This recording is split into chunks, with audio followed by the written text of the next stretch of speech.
কি হয়েছে?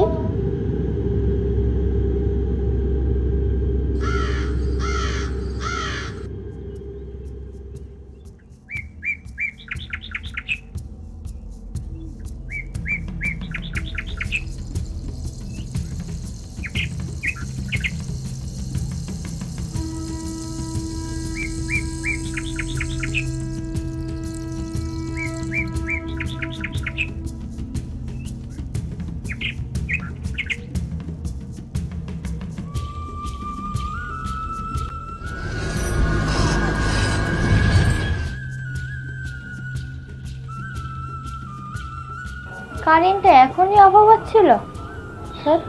এই গরমে এই ঘরের মধ্যে বা বসে থাকতে হবে আমার।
কি হলো?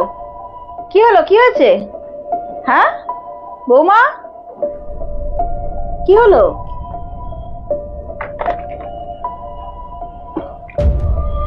ওঠো ওঠো ওঠো ওঠো, কি হলো? ওঠো দেখে, ওঠো ওঠো ওঠো, কি হয়েছে?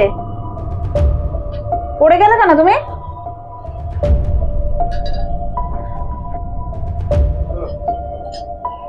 কি হয়েছে? কি হচ্ছে তোমার? তুমি কি ছাদে গেছিলে? কোনো অবস্থাতেই যেন তুমি একদমই ছাদে যাবে না, আর ছাদের ঘরে তো পাই দেবে না কোনোদিন। যতদিন আমি নাতির মুখ না দেখতে পাচ্ছি ছাদের দিকে এক ফোঁটা তুমি পা দেবে না, কোনো অবস্থাতেও ছাদে যাবে না তুমি। আর ওই ঘরে যেন ভুলেও কোনোদিন পা দিতে না দেখি। আর ছাদে গেছিলে চুলটা খোলা রেখে, চুল খোলা রেখে তো থাকবেই না তুমি, এই বলে দিলাম।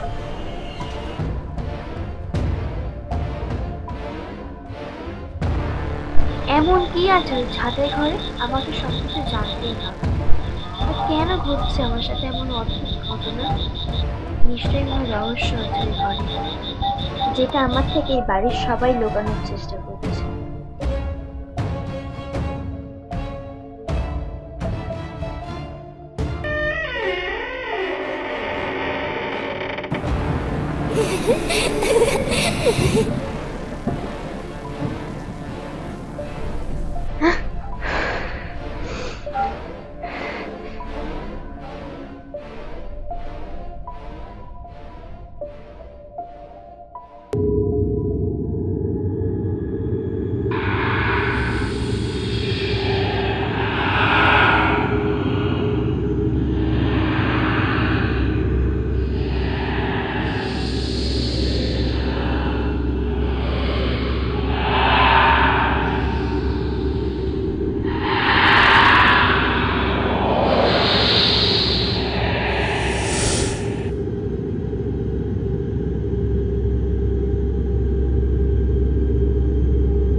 পিয়া, আমিও ভেবেছিলাম আর 5টা মেয়ের মতন আমিও সুখে সংসার করব।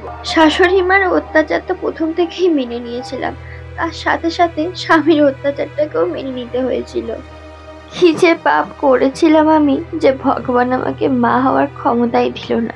সবাই বলতো মেয়ে মানুষ হয়ে জন্মেছি, সে নাকি সন্তান জন্ম দিতে পারবে না, তার বেঁচে থেকেই লাভ নেই।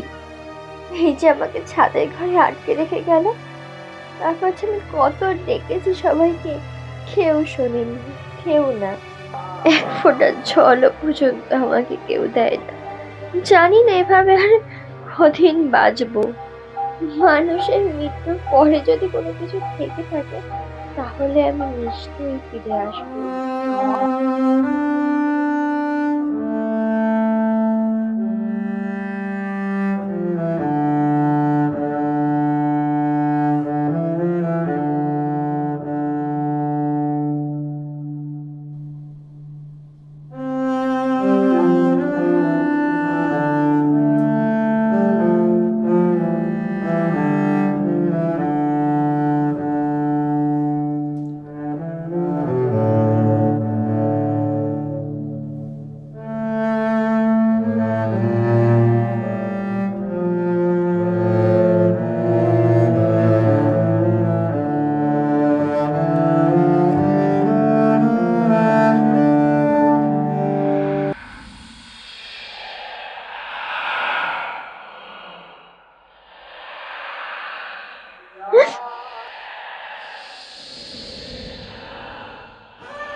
বৌমা, তুমি আবার ছাদের সাথে ঝুলছে রে?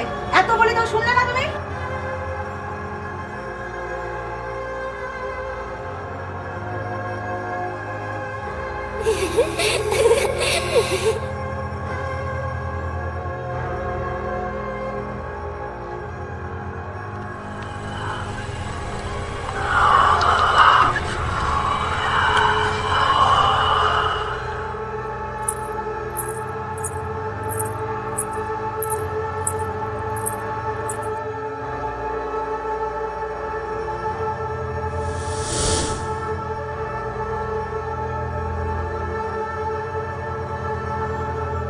কি গো, মাকে দেখতে পাচ্ছি না, মা কোথায় গেছে? নিচেও নেই দেখলাম, আমি ওখানে ডাকলাম, ফোন করলাম, পেলাম না। হ্যাঁ, তোর মাকে আমি জায়গায় পাঠিয়ে দিয়েছি।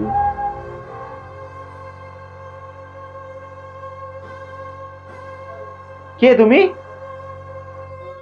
আমাকে তুই চিনতে পারছিস না? কে আমি? তুইও মরবি।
হাই বন্ধুরা, আশা করি তোমাদের এই ভূতের ভিডিওটা ভালো লেগেছে। একটুখানি ভয়ানক টাইপের করার চেষ্টা করেছি, দেখেছো আমাদের পেতনি।